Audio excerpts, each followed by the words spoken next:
So very good evening all of you. Let's start with your chapter number 4 economy of Maharashtra.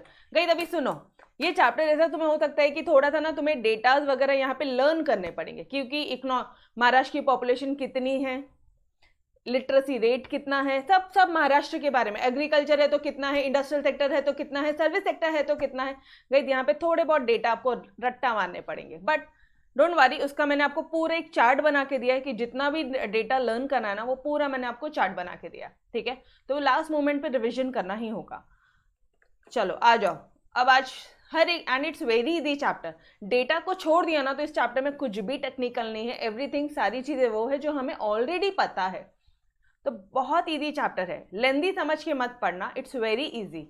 ठीक है, so let's start with your economy of Maharashtra, all about Maharashtra. आज से हम अगले कुछ दिनों तक सिर्फ और सिर्फ महाराष्ट्र की इकोनॉमी के बारे में पढ़ने वाले हैं कि महाराष्ट्र में क्या होता है. ठीक है, क्या अच्छा है क्या बुरा है, कौन सी चीजें इंपोर्ट होती है, कौन सी चीजें एक्सपोर्ट होती है, क्यों ऐसा है, ये सारी चीजें आज हम लोग पढ़ेंगे. ठीक है, महाराष्ट्र स्टेट कब एग्जिस्ट में आया? 1 मई 1 मई 1960. तो छुट्टी रहती है क्या 1 मई को? Have you heard about the holiday? 1 मई को छुट्टी रहता है? अरे यारो, हाँ ना. तो 1 मई कभी 1960 में हुआ था. ठीक है, ओके. महाराष्ट्र की इकोनॉमी ने अचीव किया एक डिस्टिंग्विश स्टेटस, मतलब एक एकदम हट के स्टेटस अचीव किया है बाकी कंपैरेटिवली स्टेट में. बाकी अगर स्टेट से कंपेयर किया जाए तो बहुत महाराष्ट्र का बहुत अच्छा खाता है. क्यों? क्योंकि यहाँ पे ना आपको पता है, मुंबई पुणे की जब आप बात करते हो, ठीक है, तो ये नागपुर की जब आप बात करते हो तो ये सब तो महाराष्ट्र में ही है. मुंबई पुणे बोलने के बाद में तो कुछ और बोलने की बात ही क्या है. तो अब आप समझने की कोशिश करना, महाराष्ट्र जो स्टेट है उसमें 36 डिस्ट्रिक्ट्स आते हैं और 6 रेवेन्यू डिविजन आते हैं. अगर डिवीजन की बात करें, 36 डिस्ट्रिक्ट्स है वो तो ठीक है, वो तो अपन को गूगल पे भी मालूम पड़ जाएगा, बट 6 रेवेन्यू डिविजन्स होते हैं. अब वो कौन कौन से हो सकते हैं? रेवेन्यू डिविजन मतलब 6 income generating divisions for administrative region, मतलब एडमिनिस्ट्रेटिव रीजन मतलब मैनेजमेंट पर्पस के लिए. ठीक है, तो कौन कौन से रेवेन्यू जनरेटिंग रीजन होगा? ऑब्वियसली तुम्हारा मुंबई पुणे तो पहले ही रहेगा, नासिक, औरंगाबाद, ठीक है, अमरावती, नागपुर. मैम अभी ये याद ही कैसे होगा? सिंपल सा है, MP नान करके कर लो, ऑटोमेटिकली याद हो जाएगा. M से महाराष्ट्र, P से पुणे, नागपुर, नासिक, जो भी पहले बोलना है चलेगा, नासिक, नागपुर, औरंगाबाद, अमरावती, एंड N से क्या है? नागपुर. ठीक है, वापस से एक बार बोलेंगे मेरे साथ साथ एवरीबॉडी. 6 रेवेन्यू डिवीजन कौन कौन से हैं? अच्छा, एग्जाम में जब प्रेजेंट करोगे, मुझे नोट्स आपकी बहुत ज़्यादा बड़ी भी नहीं बनानी थी, बट जब हम एग्जाम में प्रेजेंट करेंगे आंसर्स को तो हम ऐसे लिखेंगे, 6 रेवेन्यू डिविजन्स. बोलो फटाफट से. मुंबई, तुम्हें मन में तो याद है MP नान, मुंबई, पूना, ठीक है, MP हो गया, नान N से, नासिक, औरंगाबाद, अमरावती, एंड फिर N, MP नान आया. ठीक है, तो N से नागपुर. Done everybody. एग्जाम में जब आंसर आप प्रेजेंट करोगे तो इस तरह से करोगे. समझ में आया? कहाँ कहाँ आप अच्छी तरह से बेहतरीन प्रेजेंट कर पाओगे, वो चीज़ मैंने आपको बतानी है लेक्चर्स के साथ साथ में. ठीक है, तो आंसर भी बड़ा दिखेगा, एग्जामिनर का अटेंशन जाएगा आपके पेपर्स पे, बस हैंडराइटिंग अच्छे से लिखियो. ठीक है, ओके गाइस, चलो जी आ जाओ. तो चलो आ जाओ, अभी थोड़े से फीचर्स पढ़ते हैं. Features of economy of Maharashtra. Guys, Maharashtra की इकोनॉमी के फीचर्स क्या है? मतलब थोड़ा सा कुछ बताइए ना हमें. आप हमें थोड़ा सा कुछ बताओ अपने महाराष्ट्र के बारे में. क्या क्या पता है आपको? कितना पॉपुलेशन है, कितना लिटरेसी है, सेक्स रेशियो कितना है? What do you mean bye sex ratio? मतलब कितने मेल्स पे कितनी फीमेल्स है, एंड मतलब इन शॉर्ट सबकी शादियाँ वादियाँ होंगी ना. ठीक है, नहीं हुई तो फिर यार ये वाला पॉइंट पहले देख लेते हैं अपन. अकॉर्डिंग टू 2011 सेंसस, 2011 के हिसाब से, सेंसस मतलब क्या होता है? एवरी 10 ईयर्स में ना ये एक ऐसे लोग कैलकुलेशन करते हैं. तो 2011 का जो सेंसस है, नेक्स्ट सेंसस कब आएगा? 2221. ठीक है, उसके बाद में क्या कब आएगा? 231. समझ में आ रहा है? तो इसको हर 10-10 साल के टर्म को जब अपन इसका डेटा निकालते तो उसे सेंसस बोला जाता है. Everybody, did you understood this part? तो देखो अकॉर्डिंग टू 2011 सेंसस जो सेक्स रेशियो था, मतलब फीमेल टू मेल, कितने मेल्स है, हर एक मेल पे कितने फीमेल्स है, ऐसा मतलब 1000 अगर मेल्स है ना तो सिर्फ 929 फीमेल्स हैं। सोचो बॉयज, तुम्हारी शादियों के वांदे पहली पसंद कर लियो। ठीक है, महाराष्ट्र में इतनी लड़कियों की कमी है। ठीक है, ये 2011 के हिसाब से था, 2011 के हिसाब से था। मैम 2011 का क्यों पढ़ा रहे हो? बिकॉज आपके टेक्स्ट बुक में वही डेटा है तो अपन को वही पढ़ना है। आप 2021 का नहीं देखोगे, आप 2011 का ही एग्जाम में लिख कर आओगे। Understood every one of you? 2021 का एग्जाम में नहीं लिखना है, 2011 का ही लिख कर आना है। ठीक है, जो आपके टेक्स्ट बुक में वो डेटा फॉलो करो। ओके, और क्या पता, और कुछ बताओ ना यार आप आपके महाराष्ट्र के बारे में। Population second largest populated state है, ये सेकेंड लार्जेस्ट पॉपुलेटेड स्टेट है। 2011 सेंसस के हिसाब से 11.24 करोड़ पॉपुलेशन अकेला आपके महाराष्ट्र में था। सोचो, ज्योग्राफिकल एरिया थर्ड लार्जेस्ट है, थर्ड लार्जेस्ट ज्योग्राफिकल एरिया है हमारे पास में, third largest state in the country in terms of geographical area. बस इतना ही करो, पहला दूसरा सब किया कंफ्यूज हो जाओगे। ठीक है, तो अननेसेसरी मत देखो। हाँ, आपको आपके नॉलेज के लिए करना है तो एक बार भले गूगल कर लो, फर्क नहीं पड़ता, but to the point, because बहुत सारे डेटा थे, कंफ्यूजन नहीं चाहिए माइंड में। पॉपुलेटेड स्टेट बताना मुझे, सेकेंड है। उसके बाद में ज्योग्राफिकल एरिया अपने पास में कितना है? थर्ड लार्जेस्ट है, ये थर्ड है। तो 3 पॉइंट देखो मिलता जुलता है, 3.08 लाख स्क्वायर किलोमीटर इतना अपना एरिया है, ज्योग्राफिकल एरिया है। कितना? 3.08 स्क्वायर किलोमीटर। गाइस ऑब्जेक्टिव्स में पूछते हैं आपको, हर एक जगह पूछते हैं, अदरवाइज अगर आपने ये फीचर्स वाला आंसर आया आपको और अगर आपने डेटा नहीं लिखा तो आपको मार्क्स नहीं मिलेगा, बिकॉज यहाँ पे इस आंसर में आपको फीचर्स ही डेटा ही इंपॉर्टेंट है और कुछ इंपॉर्टेंट नहीं है।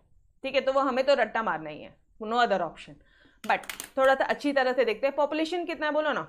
पॉपुलेशन सेकेंड लार्जेस्ट स्टेट है पूरे कंट्री का, जब अपन ने सारे स्टेट्स देखे हैं तो सेकेंड लार्जेस्ट है। ठीक है, इसकी बात आ जाओ। अच्छा ये बताओ मुझे, रुपीज बोल रही मैं, सॉरी, नंबर्स में बताओ कितना पॉपुलेशन है। फर्स्ट सेकेंड तो बोल दिया, लेकिन कितना एग्जैक्टली कितने करोड़ पॉपुलेशन है? 11.24 करोड़। ठीक है, geographical area third largest state है, और यहीं से मालूम पड़ जाएगा कि 3.08 lakh square kilometres. Done everybody?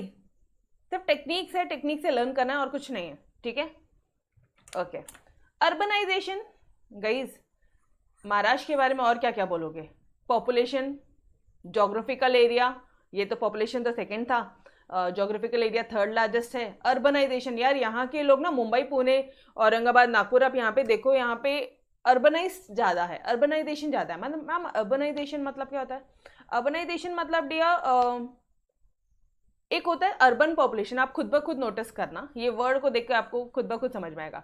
एक ऐसे अगर मैं बोल दूं कि एक होता है अर्बन पॉपुलेशन, एक होता है रूरल पॉपुलेशन। रूरल मतलब क्या? गांव वाले। अर्बन मतलब शहर वाले। समझ में आया? अर्बनाइजेशन जहां पे सारी फैसिलिटीज है, road, transport, electricity, communication, each and everything है, इसे क्या बोलते हैं हम लोग? अर्बनाइजेशन।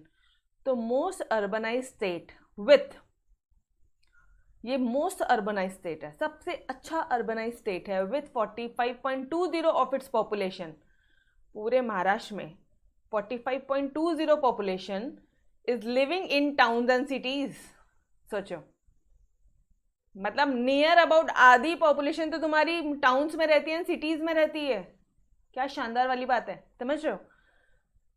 सेक्स रेशियो अपन ने देखा कि बॉयज के शादी के वांदे हैं। ठीक है, 1000 में सिर्फ 929 फीमेल्स हैं। लिटरेसी रेट की अगर बात करें तो the state literacy rate of Maharashtra was 82.3 as per 2011 census. 82.3% है 2011 सेंसस के हिसाब से। ये जो भी कुछ अपन पढ़ रहे हैं ना 2011 के हिसाब से पढ़ रहे हैं। ठीक है, तो अब अभी तक आपने किन किन चीज़ों के बारे में बता दिया? पहला बता दिया पॉपुलेशन, बता दिया ज्योग्राफिकल एरिया, बता दिया कि बहुत अच्छा है, थर्ड है तो 3.08 लाख स्क्वायर किलोमीटर्स है, ये भी बता दिया। और क्या बताया आपने? सेक्स रेशियो बता दिया। उसके बाद में आपने क्या, अच्छा मेल टू फीमेल रेशियो नहीं लिख के आओगे एग्जाम में, you have to write this word only, यही वर्ड लिखोगे। कई बार बच्चे लिखते हैं मेल टू फीमेल रेशियो, अरे नहीं बाबा, जो बुक में दिया है वही लिखने की कोशिश करो, ठीक है। ओके, और क्या बता दिया आपने? अर्बनाइजेशन बहुत अच्छा है, लिटरेसी रेट बहुत अच्छा है यहाँ का, अर्बनाइजेशन मोस्ट अर्बनाइज स्टेट। कैसे? क्योंकि 45.20, अच्छा एग्जाम में अगर मान लो आपको 45.20 ये याद नहीं होता, सिर्फ इतना याद आता है मैम 45% था, तो nearly 45% of the population is living in towns and cities, ऐसा भी आंसर आप लिख सकते हो। कोशिश करेंगे याद करने की, बट अगर एग्जैक्ट याद नहीं आता है अप्रोक्सीमेटली अपन लिख कर आएंगे। डन एवरीवन, नियरली लिख के आओगे या अप्रोक्सीमेटली ब्रैकेट में लिख कर आओगे, समझ में आया everybody? Yes, okay. Sex ratio बता दिया, लिटरेसी रेट, पढ़े लिखे लोग भी यहाँ पे बहुत अच्छे हैं, देखो ना 82.3% है। 82.3% मतलब बोला यार तो हाईएस्ट है, अच्छी खासी है। केरला है नो डाउट, बट अपना महाराष्ट्र भी कुछ कम नहीं है, ठीक है। ओके, नाउ अदरवाइज सच में यहाँ जाके देखो ना, यूपी बिहार साइड में देखो, एंड एमपी में भी छत्तीसगढ़ वगैरह साइड में जाके देखो, थोड़ा सा कम है वहाँ का लिटरेसी रेट, काफ़ी कम है एमपी के कंपेयर में। मतलब Maharashtra is well to do in position, ठीक है। लिटरेसी रेट यहाँ पे पढ़े लिखे लोग भी बहुत ज़्यादा है। अच्छा चलो उसके आगे अब बात करते हैं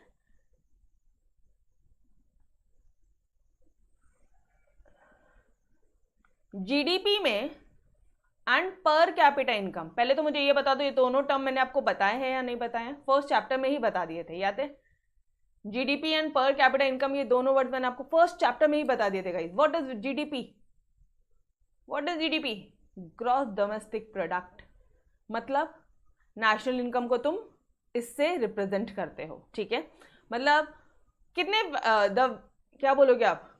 the monetary value of the final goods and services produced in an economy during an accounting year, that is your national income. मतलब कितना गुड्स का प्रोडक्शन हुआ है तुम्हारे कंट्री में। तो मुझे एक बार बताना, महाराष्ट्र स्टेट इसमें कितना कंट्रीब्यूट करता है? महाराष्ट्र स्टेट की बात कर रही हूँ मैं, ठीक है, ऑल ओवर इंडिया की बात नहीं कर रही हूँ, महाराष्ट्र स्टेट। तो कहना से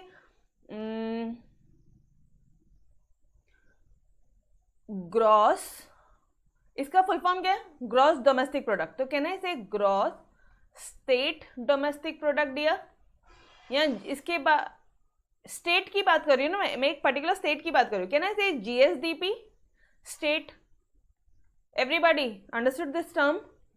जीएसपी के बदले में जीएसडीपी स्टेट की बात कर रही हूँ मैं, ठीक है।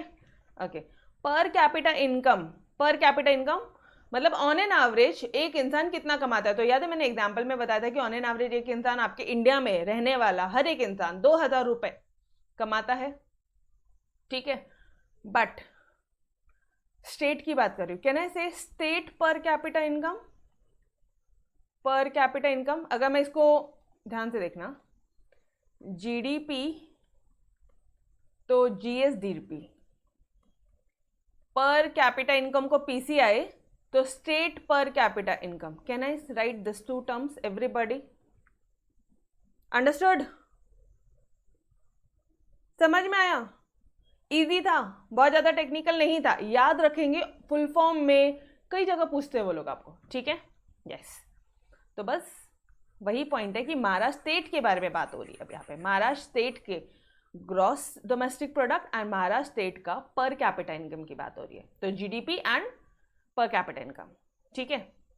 According to economic survey of Maharashtra, जब इकोनॉमिक सर्वे किया गया था महाराष्ट्र में, ठीक है, ये सारे डेटा सर्वे से ही मालूम पड़ते हैं, सेंसस वगैरह लेते हैं तो ही मालूम पड़ता है, अदरवाइज मालूम नहीं किया पढ़ा जा सकता है। The state had the highest growth of both, जो महाराष्ट्र स्टेट है ना उसका हाईएस्ट ग्रोथ था दोनों का। तुम जीएसडीपी की बात करो लो या फिर तुम एसपीसीआई की बात करो, देखो लिखने के टाइम में ना कन्फ्यूजन होगा, तो एक काम करना, जीडीपी लिखना एंड पीसीआई लिखना, पर कैपिटा इनकम लिखना, यहाँ पे एस और यहाँ पे एस, ठीक है। इन दोनों में अच्छा खासा ग्रोथ था, growth of both, gross state domestic product, बढ़िया आंसर, फुल फॉर्म लिख दिया, ब्रैकेट में लिख दिया GSDP, and state per capita income bracket में लिख दिया SPCI in comparison with other states, बाकी स्टेट के कंपेयर में हमारा अच्छा खासा ग्रोथ था बस। और SPCI क्या होता है डियर? SPCI क्या होता है? PCI क्या होता है? ऑन एन एवरेज एक इंसान कितना पैसा कमाता है? एवरेज इनकम अर्न पर पर्सन, एंड क्योंकि स्टेट की बात हो रही है तो in any particular state of the country. बोलो एनी डाउट? दर्शन बिल्कुल भी एक्स्ट्रा के डेटा लर्न नहीं करना, दर्शन कोई एक्स्ट्रा के डेटा नहीं, जितना है उतना, बिकॉज ये चैप्टर मोर देन इनफ है आपको कंफ्यूज करने के लिए, ठीक है? कुछ एक्स्ट्रा का नहीं, अदरवाइज पढ़ाने के टाइम पे मैंने भी आपको बहुत अच्छा खासा बता दिया होता था, ठीक है? बट नको मत करो डियर, कंफ्यूज मत हो। चलो वापस से जितना है पूरा का पूरा रिवाइज करेंगे। पॉपुलेशन सेकेंड लार्जेस्ट है, बोलने का सवाल नहीं है। कितना? 11.24 करोड़ है, 23 नहीं है, 24 करोड़ पॉपुलेशन है, ठीक है? उसके बाद में जोग्राफिकल एरिया थर्ड लार्जेस्ट है, second third largest 3.08 lakh square kilometres. Urbanisation में क्या बोलोगे आप यहाँ पे? 45 नियरली 45% या 45.20%, एग्जैक्ट याद होता है तो मोर देन गुड, अप्रिशिएबल, ठीक है? 45.20 जो पॉपुलेशन है वो अर्बनाइज है। लिटरेसी रेट बोलना 82.3%। सेक्स रेशियो बोलना 929 फीमेल्स पर 1000 मेल्स, ओके? GSDP ये दोनों बढ़ रहा है, बस खत्म as compared with other states. And SPCI क्या होता है? On an average per capita income, तो आप क्या लिखोगे? एवरेज इनकम पर पर्सन, ठीक है, of any particular state, that's it, done. अच्छा, उसके अलावा महाराष्ट्र की बात क्या कर रहे हो? मुंबई में आपको पता है काला घोड़ा वगैरह फेस्टिवल्स होता है, यहाँ पे अपने हैंडीक्राफ्ट्स चीज़ें भी बहुत अच्छी मिलती है, तो मोस्ट फेवर्ड डेस्टिनेशन है ये महाबलेश्वर। यहाँ पे घूमने की चीज़ें बहुत है यार महाराष्ट्र में, लोनावला बहुत सारी है, ठीक है? तो मोस्ट फेवर्ड स्टेशन है, डेस्टिनेशन है। In terms of what? Creativity यहाँ बहुत ज़्यादा है, स्किल डेवलपमेंट है, बहुत सारे स्किल डेवलपमेंट कोर्सेज हैं हमारे महाराष्ट्र गवर्नमेंट ने चलाए हैं। इन्वेस्टमेंट ऑब्वियसली, ठीक है, BSc NSc यहीं पर है। टूरिज्म ऑब्वियसली सवाल ही नहीं उठता, सारे घूमने के प्लेसेस यहीं पर है, डन। 7 point done. अच्छा, उसके अलावा there are other features also, जैसे अबंडेंट नेचुरल रिसोर्सेज है, उसके अलावा availability of skilled man power. जब 82.3% लोग पढ़े लिखे हैं तो आपको स्किल्ड लोग ही मिलने वाले हैं, अनस्किल्ड नहीं मिलेंगे। Common sense. टेक्नोलॉजिकल एडवांसमेंट बहुत अच्छा है, developed infrastructure obviously. Mumbai, Pune, Aurangabad या नागपुर, नासिक, ये सब बोलने के बाद में आपके मुंह से और क्या निकलेगा, ठीक है? Abundant natural resources, skilled man power, उसके बाद में टेक्नोलॉजिकल एडवांसमेंट बहुत ज़्यादा है, डेवलप्ड इंफ्रास्ट्रक्चर है। तो बोलो यहाँ पे कुछ भी ऐसी चीज़ें थी क्या जो आपको रट्टा नहीं हो रही थी या याद नहीं हो रहा था गाइस? एक पॉपुलेशन बोलेंगे, जोग्राफिकल एरिया। पॉपुलेशन भाई, geographical area obviously third largest है, पॉपुलेशन सेकेंड है। अर्बनाइजेशन बहुत अच्छा है, लिटरेसी रेट बहुत अच्छी है, सेक्स रेशियो भी ऐसा है कि शादी हो जाएगी लड़कों की, ठीक है? ऐसा भी ऐसे कुंवारे नहीं रहेंगे हमारे यहाँ के लोग। अच्छा, उसके बाद में मोस्ट फेवर्ड डेस्टिनेशन है, GSDP एंड SPCI बहुत अच्छा है, हाईएस्ट ग्रोथ चल रहा है इनका। दोनों को एक्सप्लेन कर दो, ठीक है? And other features, done. Everybody learn with this answer. ये दर्शन लर्न हुआ क्या? लेक्चर्स के साथ साथ लर्न होना चाहिए, पक्का तोड़, ओके। चलो जी, तो थोड़ा सा एक और आगे बढ़े क्या? अब इकोनॉमिक डेवलपमेंट पढ़नी है हमें महाराष्ट्र की। पूरे महाराष्ट्र का इकोनॉमी में अगर डेवलपमेंट करना है तो कैसे होगा? कौन कौन से ऐसे सेक्टर्स हैं जिन पे फोकस करना पड़ेगा? कौन से ऐसे सेक्टर्स हैं जिसको अगर महाराष्ट्र का डेवलपमेंट हमें और करना है, खूब करना है डेवलपमेंट, ठीक है? Obviously we guys are living in Maharashtra, तो मुझे एक बात बताना, कौन से सेक्टर का डेवलपमेंट चाहिए? एग्रीकल्चर सेक्टर ऑब्वियसली, इंडस्ट्रीज ज़्यादा चाहिए, सर्विस सेक्टर भी अच्छा खासा होना चाहिए, and cooperative movement in Maharashtra, ठीक है? जैसे कोऑपरेटिव सोसाइटीज है, एक दूसरे को हेल्प करना, ये सारी चीज़ें। तो there are 4 sectors, agriculture sector, industrial sector, service sector and cooperative movement in Maharashtra. अब एग्रीकल्चर सेक्टर कर लें आज, बहुत छोटा सा है, चलो जी। Agriculture and allied activities play a very vital role in economy. अभी क्वेश्चन कैसे आएगा पता है क्या? Explain the role of agriculture sector in the economic development of Maharashtra, या problem face by agriculture sector in economic development of Maharashtra. क्या problem face किया agriculture sector ने, और what are the measures taken by government. अब problem है तो solution भी होगा, तो महाराष्ट्र गवर्नमेंट ने आपके क्या सॉल्यूशन लिया है, समझ में आ रहा है? तो ये 3 क्वेश्चन यहाँ से फ्रेम होते हैं, इसके अलावा कोई और क्वेश्चन नहीं आ सकता। सिर्फ एग्रीकल्चर सेक्टर का शॉर्ट नोट वगैरह आया तो आप इतना बता दो। मान लो 5 मार्क का शॉर्ट नोट है तो थोड़े बहुत प्रॉब्लम्स एंड थोड़े बहुत सॉल्यूशन, 5 प्रॉब्लम 5 सॉल्यूशन बता दो। मोर देन इनफ है गाइस, मोर देन इनफ है। एंड यस, ये चार्ट जरूर बना के आइयो, ये चार्ट जरूर बना के आइयो, अच्छा खासा मार्क्स मिलेगा, ठीक है? Are you with me? Yes, चले मूव अहेड। सबसे इजी चैप्टर है और इतना बेसिक चैप्टर है ना जो तुम बचपन से पढ़ता है। अब एग्रीकल्चर के बारे में किसको नहीं पता, किसको नहीं पता एग्रीकल्चर के बारे में कि क्या क्या प्रॉब्लम्स है भाई। इरीगेशन की प्रॉब्लम है, पानी नहीं आ रहा है, लोगों को लोन नहीं मिल रहा है, ये नहीं हो रहा है, वो नहीं हो रहा है, सारी चीज़ें तुम्हें पता है, तो एकदम बेसिक है, ठीक है? अब आज अपन ये फिनिश कर लेंगे, एग्रीकल्चर सेक्टर पूरा फिनिश करेंगे, ठीक है? Agriculture and allied activities. Allied मतलब agriculture and its related activities play vital role in economic development of Maharashtra. इसका मोस्ट इंपॉर्टेंट रोल है।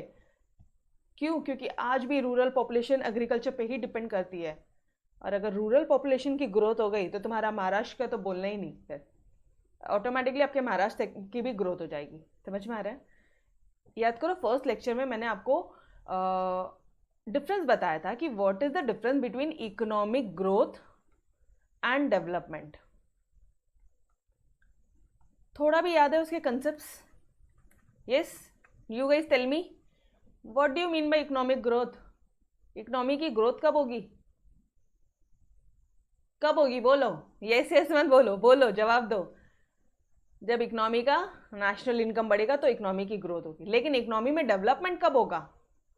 जब सारे सेक्टर डेवलप होंगे, agriculture sector, industrial sector, service sector, cooperative sectors, in fact technological sector, सारे sector जब develop होंगे ना तब जाके आप बोलोगे कि इकोनॉमिक डेवलपमेंट है।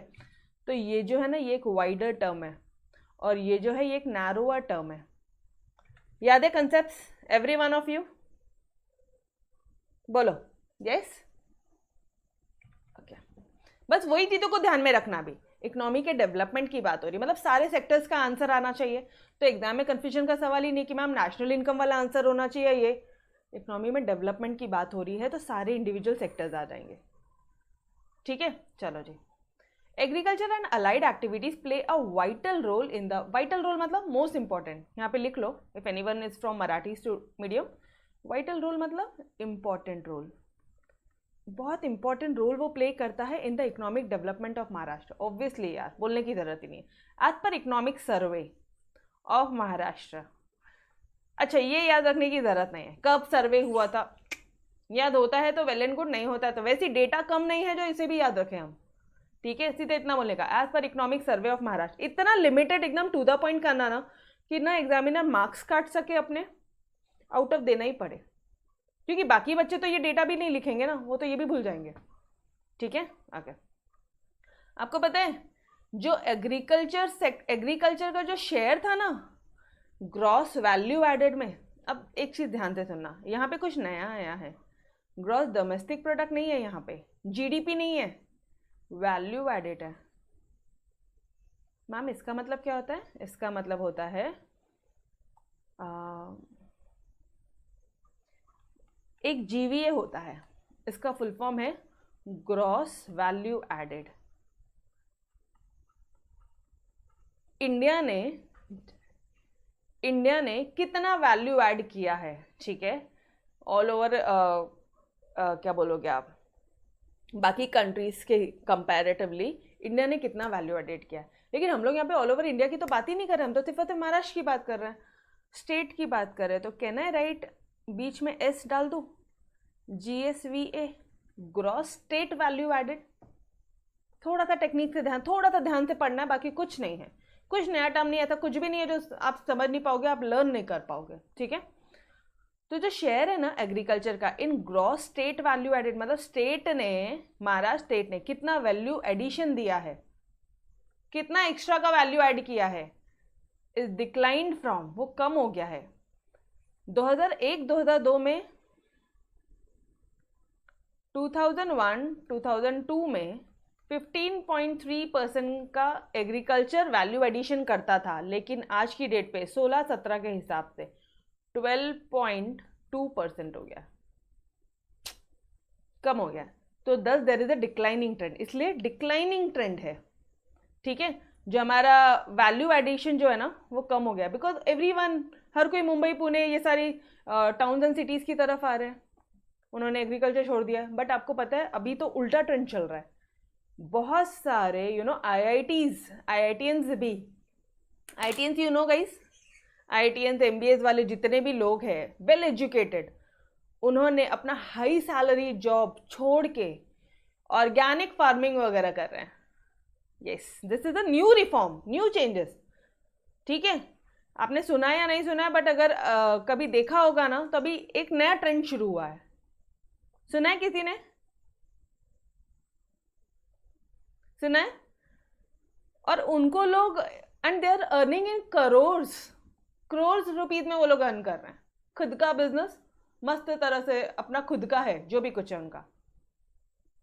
और हमें क्या लगता है, पढ़ लिख गए, गांव छोड़ो, अरे भाई वही, और वहीं पे वो लोग फार्मिंग कर रहे हैं, वहीं पे उन्होंने नॉलेज गेन किया है, ऑर्गेनिक फार्मिंग कैसी करनी चाहिए, विदाउट पेस्टिसाइड, विदाउट ये, and they are earning in crores यार, मस्त तरह से कर रहे हैं। अच्छा, आपको इंग्लिश में इसी पे चैप्टर है, वेरी गुड यार। हाँ यस, ऑर्गेनिक फार्मिंग करके डायरेक्टली एक्सपोर्ट करते हैं वो लोग, वेरी ट्रू।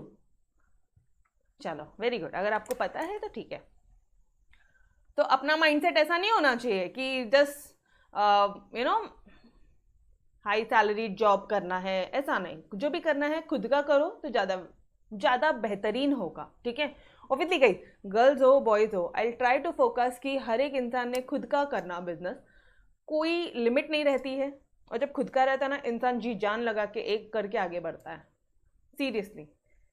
चलो ठीक है, अपार्ट ना, व्हाट आर द प्रॉब्लम। अभी ये जो डिक्लाइन हो रहा है, देख रहे हो आप, शेयर डिक्लाइन हो रहा है, मतलब कुछ तो प्रॉब्लम भी होगी 2001-2 से 2016-17 में। क्या क्या प्रॉब्लम्स होगी?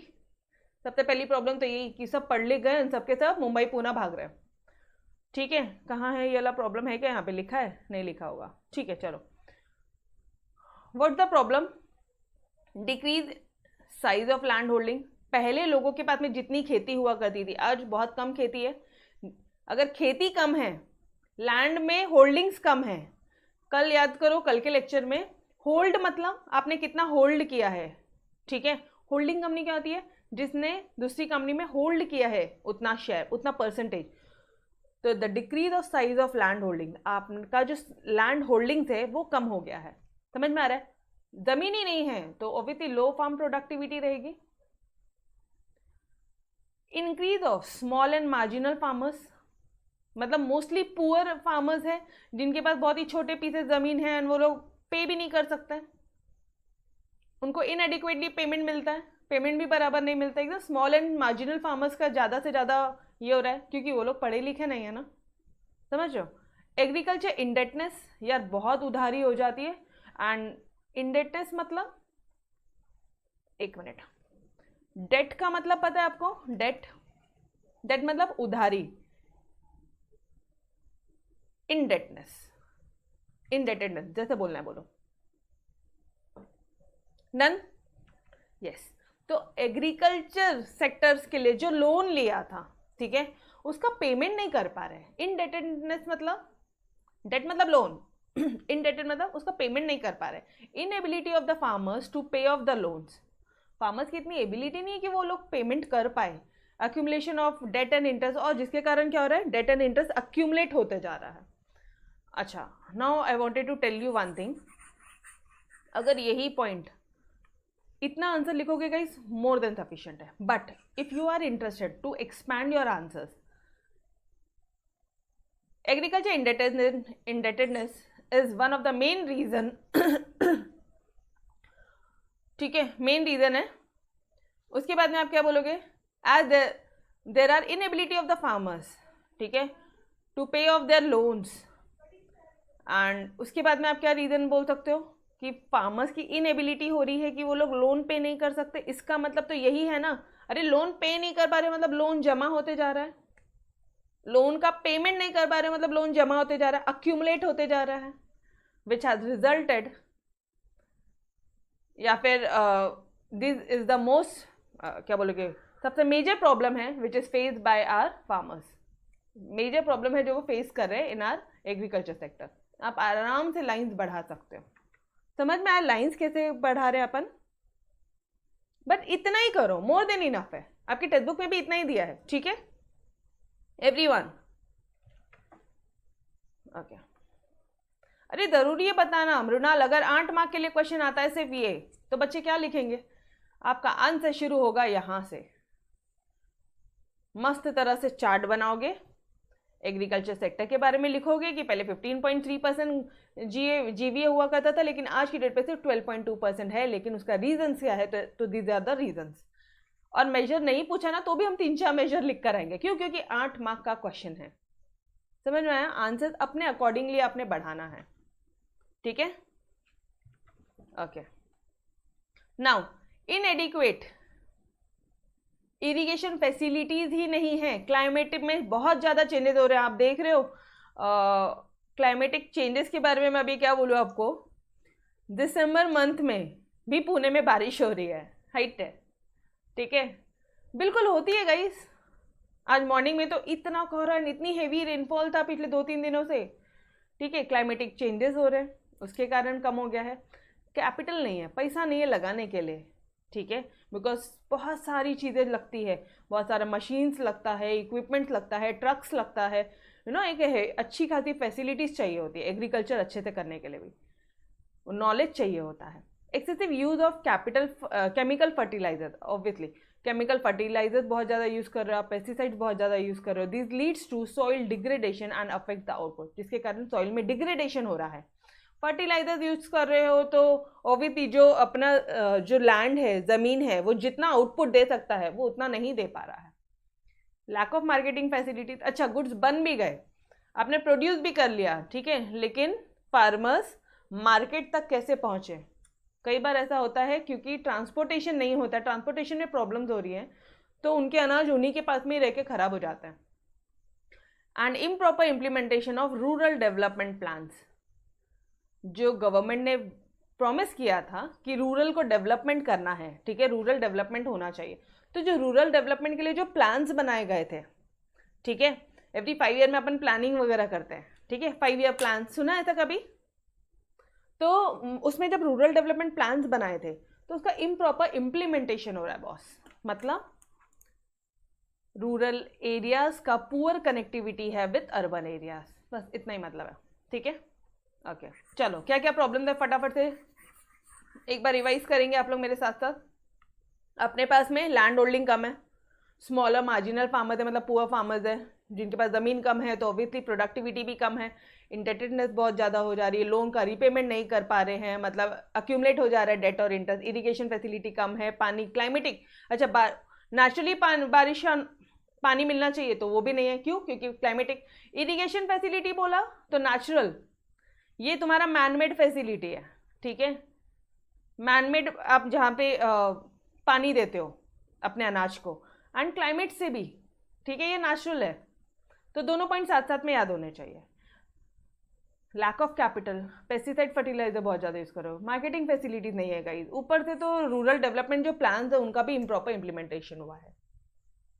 डन एवरीवन, तो इसके मेजर्स क्या है, क्या सॉल्यूशन है डियर इसके, व्हाट आर द मेजर्स, बहुत सिंपल, फिनेंशियल असिस्टेंस मिलना चाहिए, फिनेंशियल असिस्टेंस मतलब हेल्प मिलनी चाहिए एग्रीकल्चर सेक्टर को, अवेयरनेस करना चाहिए मास मीडिया पे, और ये बताना चाहिए कि एग्रीकल्चर एक प्रॉफिट मेकिंग बिजनेस है, तभी तो आज इतने जो पढ़े लिखे लोग हैं, well to do guys, IITians, they are on their high salaried job, but they had stop, मतलब उन्होंने वो काम करना बंद कर दिया है, and they had moved into villages, इतना मस्त अच्छा ज़मीन वगैरह लेके वो लोग वहाँ पे ऑर्गेनिक फार्मिंग्स वगैरह कर रहा है। एंड डायरेक्टली एक्सपोर्ट्स इम्पोर्ट से अच्छा खासा वो लोग अर्न कर रहा है, ठीक है। और क्या कर सकते हैं आप, अवेयरनेस क्रिएट कर सकते हो, फाइनेंशियल असिस्टेंस दे सकते हो, और इरिगेशन फैसिलिटीज़ का डेवलपमेंट कर दो तो उनको बहुत अच्छी हेल्प हो जाएगी ऑब्वियसली। और क्या क्या कमियां थी, जो कमियां थी ना वहीं से सॉल्यूशन निकाल रहा हूँ। इरिगेशन फैसिलिटी की कमी थी, ये लो इरिगेशन फैसिलिटी को डेवलप कर दिया। फर्टिलाइजर पेस्टिसाइड बहुत ज़्यादा यूज़ कर रहे थे, ठीक है, तो increase number of outlets, sorry यहाँ पे लोग केमिकल्स यूज़ करते थे, तो हम लोग केमिकल वाला नहीं, हम लोग ये बोले कि आपके पास में केमिकल वाला पहुँच रहा है, कोई बात नहीं, हम फर्टिलाइजर्स और पेस्टिसाइड्स का नंबर ऑफ आउटलेट बढ़ा देंगे कि गांव गांव में अच्छी तरह से फर्टिलाइजर्स और पेस्टिसाइड्स पहुंच पाएगा, केमिकल वाली चीज़ें अब नहीं पहुंचेगी। इस तरह से आप प्लान्स बना सकते हो। तो ये सारी प्लान्स किया गवर्नमेंट ने। क्वालिटी सीड्स डिस्ट्रीब्यूट करना शुरू किया है, क्योंकि जो सीड्स आती थी वही अगर अच्छी नहीं है तो आप समझो ना, जड़ ही अगर अच्छी नहीं है तो ग्रोथ अच्छा नहीं होगा, ठीक है, पौधा अच्छा नहीं होगा। इलेक्ट्रिफिकेशन कर दिया गाँव में, ऑब्वियसली पंप्स वगैरह नहीं चलते हैं जिससे आप पानी देते हो अपने इनको फसल को, तो इलेक्ट्रिफिकेशन कर दिया। And also taking efforts for providing electricity on demand, और जब डिमांड है तब इलेक्ट्रिसिटी प्रोवाइड करने के लिए भी एफर्ट्स शुरू कर दिया है। Government is also involve in what, this 4 points. What is it, कुछ मार्केटिंग कमिटीज बनाई हैं, setting up agriculture produce marketing committees, setup किया है उन्होंने मार्केटिंग कमिटीज, किसकी, एग्रीकल्चर, जो भी एग्रीकल्चर का प्रोडक्शन होता है उसके लिए marketing committee, APMC short form याद नहीं रहेगा तो एग्रीकल्चर प्रोड्यूस मार्केटिंग कमिटी, ये याद हुआ everybody? Guys are you with me? ठीक है, एस्टैब्लिश कर दिया उन्होंने। जो भी तुम्हारा गुड्स बनता है ना, देखो प्रॉब्लम्स क्या क्या थी कि मार्केटिंग वाले कोई नहीं थे, तो ये लोग मार्केटिंग कमिटीज बना दी। गुड बने हैं लेकिन एक्सपोर्ट जोन्स नहीं है, export zones, agro export zone बना दिया उन्होंने, ट्रेनिंग सेंटर्स कर दिया उन्होंने, and packing facilities, grading and packing facilities. Grading मतलब जैसे नागपुर में जो ऑरेंजेस है उसका first grade, second grade, third grade, इस तरह से ग्रेडिंग कर दी एंड पैकेजिंग फैसिलिटीज कर दी फॉर इफेक्टिव डिस्ट्रीब्यूशन, ताकि अब ये गुड्स सही रेट पे बाहर जा सके, हमारा लॉस ना हो। अगर हमने वो क्वालिटी प्रोवाइड की है तो हमारा कोई लॉस ना हो। समझ में आया? तो ये इतनी चीज़ें की है गवर्नमेंट ने। क्या क्या कर दिया है, फाइनेंशियल असिस्टेंस दिया है, अवेयरनेस किया है मास मीडिया से कि भाई एग्रीकल्चर एक प्रॉफिट मेकिंग सेक्टर है, मत छोड़ो, अवेयरनेस क्रिएट किया है। और अभी लिटरली अभी आने वाले टाइम पे लिटरली थोड़ा सा चेंजेस आपको दिखने वाले हैं। हम लोग गांव से छोड़ के यहाँ आ जाते हैं, मुंबई पुणे में आ जाते हैं, but now there is a reverse trend going on. वो लोग वहाँ पे अच्छा खासा रह रहे हैं, यू कांट इमेजिन। मतलब जितने में तुम यहाँ पे फ्लैट लोगे उतने में उनका पूरा सारी चीज़ें हो जाती हैं, बिजनेस भी सेटअप हो जाता है। ठीक है, सिर्फ थोड़े से नॉलेज एंड थोड़ी सी ट्रेनिंग की ज़रूरत है गाइस, बाकी कुछ नहीं। Okay, it provides the resources, irrigation facilities दिया उनको, ठीक है, आउटलेट्स बढ़ा दिया हमने, फर्टिलाइजर्स केमिकल वाला नहीं है, फर्टिलाइजर्स एंड पेस्टिसाइड्स के, क्वालिटी सीड्स दिया, इलेक्ट्रिफिकेशन किया, जब जब चाहिए था इलेक्ट्रिसिटी ऑन डिमांड वो भी प्रोवाइड किया, मार्केटिंग कमिटीज बनाई, एक्सपोर्ट जोन बनाया, ट्रेनिंग सेंटर बनाया, and grading and packaging facilities भी गई। Done everybody? तो ये था पूरा तुम्हारा एग्रीकल्चर सेक्टर, देख लो, all agriculture entire at 1 page. Done everyone? तोड़। कल अपन नेक्स्ट सेक्टर को पकड़ेंगे, ऐसे ही करेंगे, डेली एक एक सेक्टर को फिनिश करने की कोशिश करेंगे, ठीक है। सर्विस सेक्टर थोड़ा सा बड़ा है बट इंडस्ट्रियल भी इतना कुछ बड़ा नहीं है, ठीक है। ओके गाइस, तो we will stop till here, मिलते हैं कल नेक्स्ट लेक्चर में, तब तक के लिए अलविदा। Yes, bye bye everyone, take care.